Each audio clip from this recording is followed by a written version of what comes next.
Best Practice e Circular Economy è un evento che vuole mostrare il meglio della collaborazione tra ricerca universitaria e aziende in termini di risultati e di modalità di collaborazione. Ma cosa sono le Best Practice e la Circular Economy? Sono effettivamente quello che noi crediamo essere l'unica via perseguibile per garantire un futuro ai nostri figli e ai giovani che sono presenti oggi all'evento. Il tema della sostenibilità ambientale è entrato in modo importante nell'agenda di molte imprese sotto la spinta delle crescenti richieste del mercato e pressioni normative.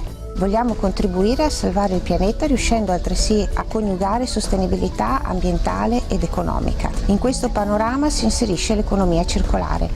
È una grande sfida che non possiamo perdere. Questa mattina parleremo di casi industriali che prevedono aziende che investono in tecnologie e sostanzialmente in conoscenza per valorizzare dei cosiddetti prodotti secondari, quindi rifiuti, reflui piuttosto che sottoprodotti che altrimenti sarebbero teoricamente conferiti in discarica o comunque smaltiti in maniera indifferenziata, che invece vengono valorizzati, vengono nobilitati attraverso dei processi di trasformazione per dare vita a nuovi cicli produttivi e addirittura a nuovi prodotti. Il mio compito sarà quello di spiegare effettivamente quali sono i dettami dell'economia circolare, che prevede sostanzialmente l'utilizzo dei materiali con un ciclo di vita il più lungo possibile, quindi cercare sostanzialmente di recuperare il più possibile materiali in modo tale che ci sia poca o nulla produzione di rifiuti.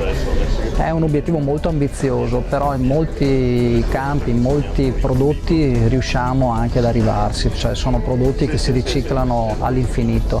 Altri invece stiamo cercando con l'aiuto della ricerca, quindi con l'aiuto dell'università, di arrivare a nuovi prodotti che possono essere riciclati n volte.